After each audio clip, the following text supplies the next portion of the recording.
Hello and welcome to Cooking with the Wooden Spoon.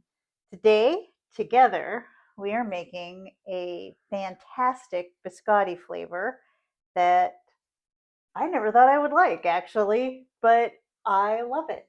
It is peppermint. I'm not a fan of mint. Matt is a big fan of mint, but I'm not. But I these are usually don't really like good. mint in things, but this was a good one. Yeah, definitely good. So, we're going to get started by creaming 6 tablespoons of butter. I'll hand that off to you. There's numbers on there. There are numbers on there. I just want to make sure the numbers are right. I use these knives. Okay. I Whatever. know, see, we bake differently. If you watch one of my takeovers, I measure stuff out as I go, but look how nice and neat you have everything and measure stuff out initially. Yeah. Not me. I wing it. Saves time. What is time but Tim with an E? I've heard that many Tim with an E's. Many. Okay, there's the 2 tablespoons we don't need. Put it in the butter dish.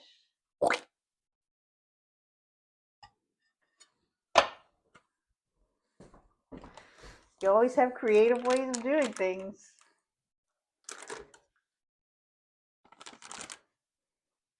Yep, I got it.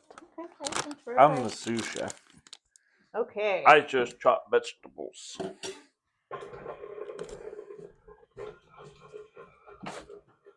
So by creaming the butter, all I mean is putting it in the mixer and mixing it.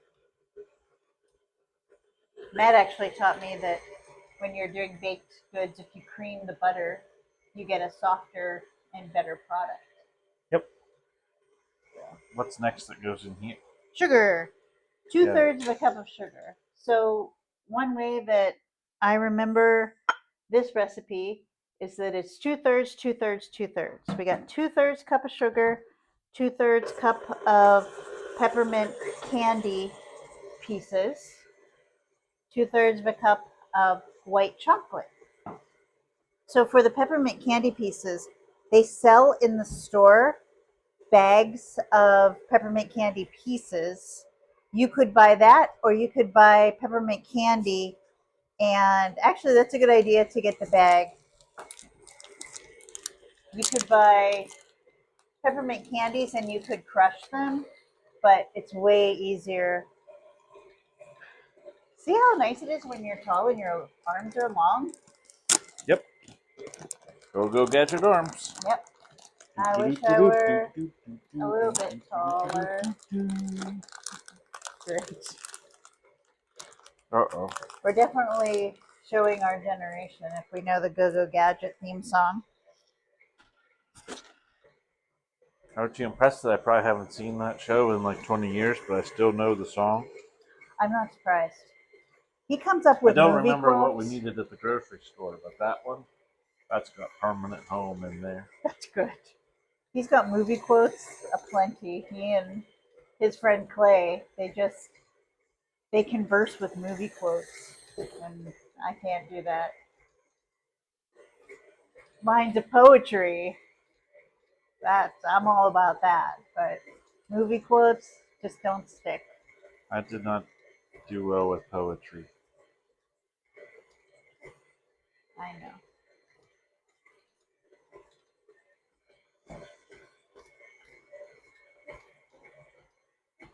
So what do we got going here? How long do we have to let this cream?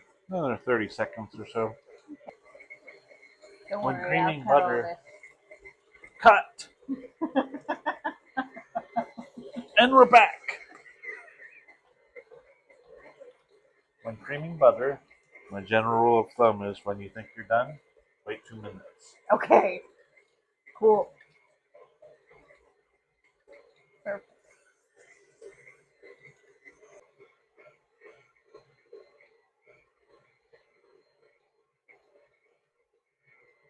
I think we're about done on the creaming. You can see this one doesn't stick to the side of the bowl, but that's just because it's not a whole lot of butter there. But it forms like more of a sheet of paper type consistency than globs of butter.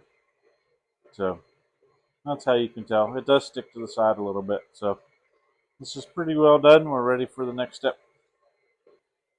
So our next step is we are going to add 2 eggs. One at a time. One at a time. Ah. One thing I did not get out for our mise en place is the very important Star Wars bowl. Star Wars bowl. Everything bakes better with Star Wars. It does. So the reason that we put the egg in the Star Wars bowl or whatever bowl is so that we can make sure that there aren't any shells in it and that the egg is good. Oh, probably don't want that at Mach 10 either. Probably more of a medium than a high. I don't have fancy stuff like a garbage bowl. I always cook with one. I will need the Star Wars spatula as well. Everything bakes better when Baby Yoda helped. Scrape down the sides, make sure it all gets nice and combined together. And then, egg number 2. No shells. Never have any shells when I use a bowl, but if I put it in there, I would have had shells. Murphy's Law.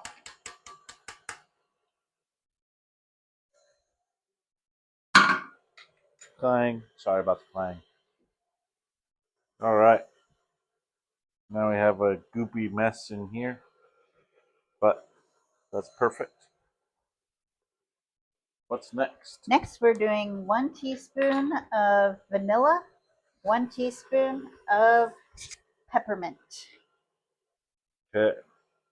Matt always does a little more than a teaspoon when we're using the cheap imitation vanilla, but since this is pure peppermint extract, we'll only use 1 teaspoon of that.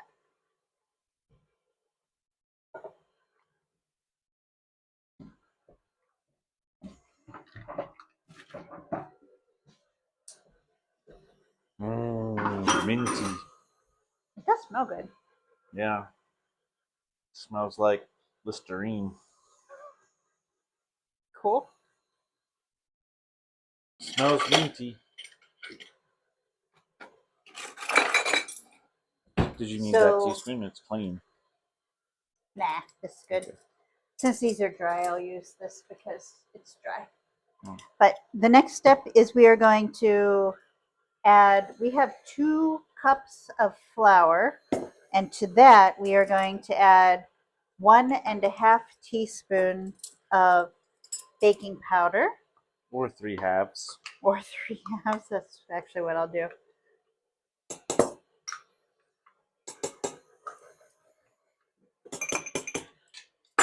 And then 1/2 of a teaspoon of salt. We really like to put things away as we go because then at the end we don't have a lot to clean up. So.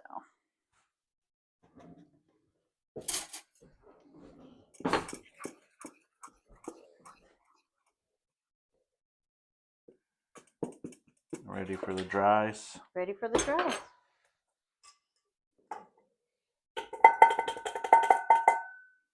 Okay, we're good.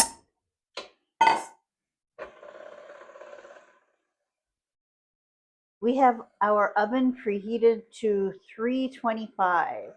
So our next step is we're going to add white chocolate chips and the peppermint, and then we're going to form these into logs and we're going to bake them.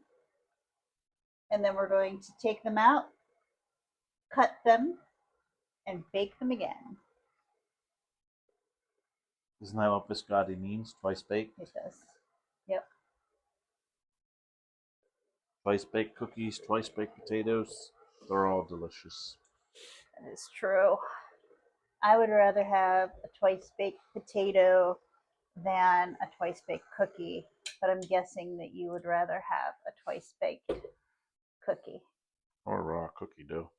Okay, that too. It doesn't even have to be baked. You ready to put this in? Oh yeah, I forgot. And you just said that. That's okay. You don't want to let this mix too much at this stage because you'll crush up the vanilla chips. So you just kind of want to get it combined. And even if it's not all combined, you can do the rest with a spatula or a spoon. We're not trying to form a bunch of gluten here. We want more of a cookie dough than a bread dough. So it shouldn't be stretchy. Doesn't Boy, need that smells kneaded. really good. These are really pretty too. I love the pop of red and white that are in the biscotti, within the biscotti itself. Very holiday. It is. These are for Christmas. Yeah. Oops. That's okay. Didn't see that. I didn't see that.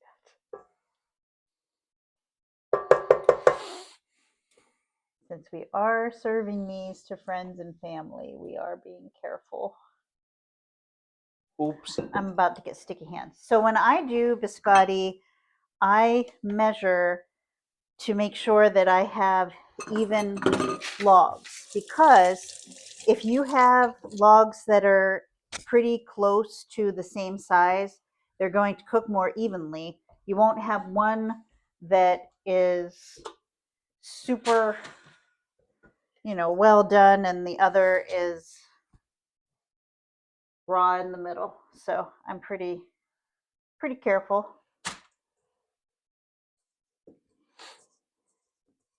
And I make biscotti for a farmer's market every week, so I know that the biscotti logs are going to be around 400 to 430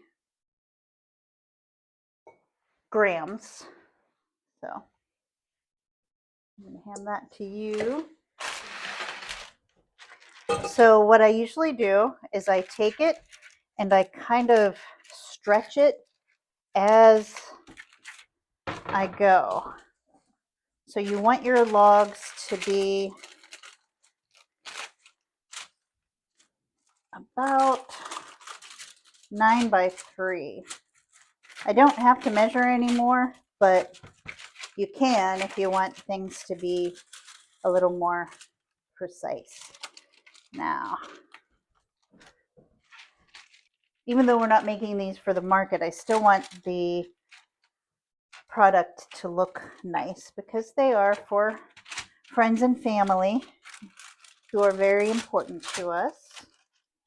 So I can see that there's a lot of peppermint on one end and not on the other end. So it's totally fine to remix this. Like Matt was saying, you can just mix it together with your hands. So looking pretty good. See how I have little lumps here? I'll do one of two things. I'll either do this to kind of smooth those out, or I'll use this cool little roller. For a long time, I did not have a roller, so it didn't really matter. But it just helps the finished product to look a little bit better, look a little smoother. You won't have bumps and lumps.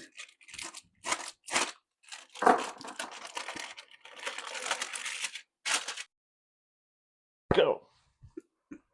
I thought that was timeout. Oh, shoot. That was timeout. Cut. Go.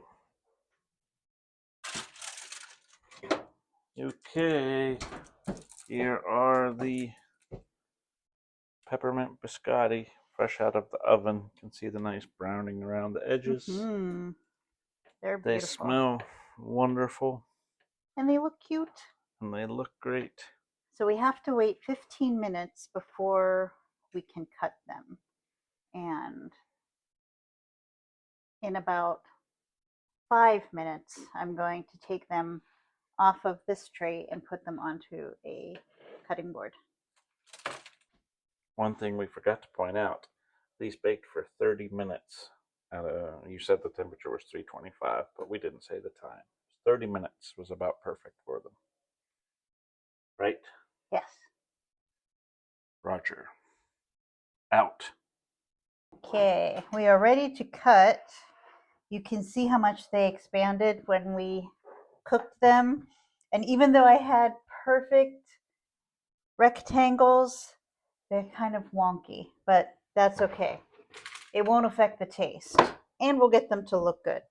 So when I make biscotti, I typically take the ends and we don't do anything with those. We usually we eat them. Okay, we eat them, but we don't serve those. And by we.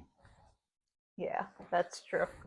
So, anyway, so what I'm going to do is I'm going to slice these about a half an inch thick and put them on our parchment.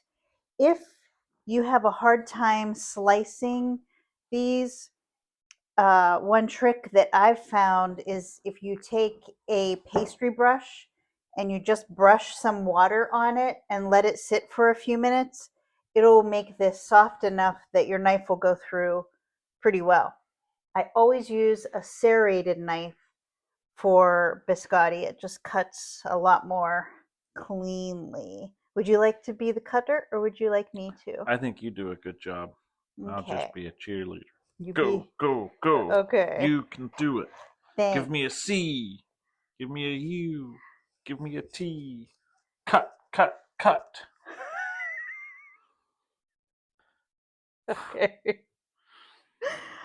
So if it's not obvious, I ran cross country and wasn't a cheerleader in high school. Usually I can get 10 or 11 biscotti out of each half or each loaf. So, half is accurate. Yeah. So I'm just going to go through and cut these, and as I cut them, I lay them on our little cookie sheet. All the cutting is complete and they're organized nicely on a tray. You want a little bit of space to allow air in between them. They'll bake a little better. Sorry, my Pittsburgh comes out every now and again. Every now and again? Yeah, in there, in the oven. We're going to put these in there for... It comes out all the time, not every now and again. It does. That's a fair statement. We will cook these for 8 to 10 minutes per side, flip them, put them in for another 8 to 10 minutes. Yep. We'll show you that process as we go. Yep. In there, over oven and at. We are at 10 minutes. Now it's time for the flip. Basically, you just take them out. And then flip them over. Yep. It's very hot. It is very hot. Don't burn yourself. And this is where you realize the sous chef didn't leave you enough room to do the flipping. No, this is good. This is how much room I always have. I may just do that. No matter how many tools we make, opposable thumbs are sometimes the best option. Yep.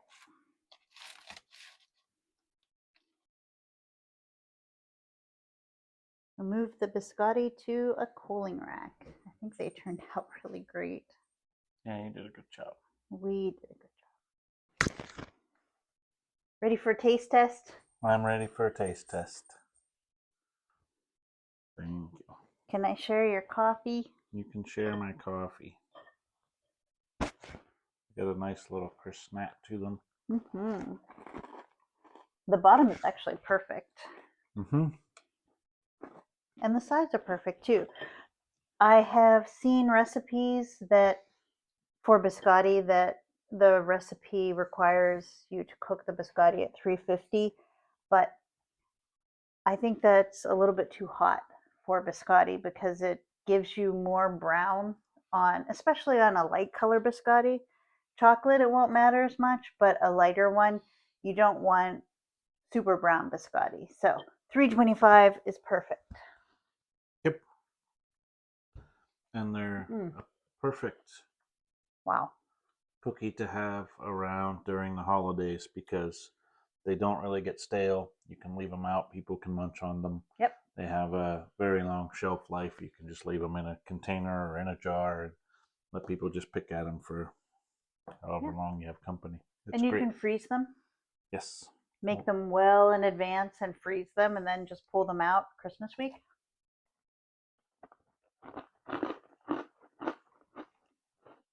Or you can eat them all before everybody gets there and then have to make more. Mm-hmm.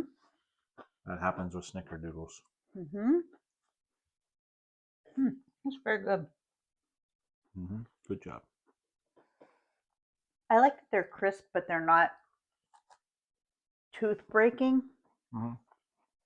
Especially with the peppermint candy in there. Perfect. I like them. I do too. And the nice thing about the peppermint ones is they give a tiny mint flavor to your coffee. That's It's true. kind of neat. That is cool. Delicious. Well, thanks for joining us. I hope you make these.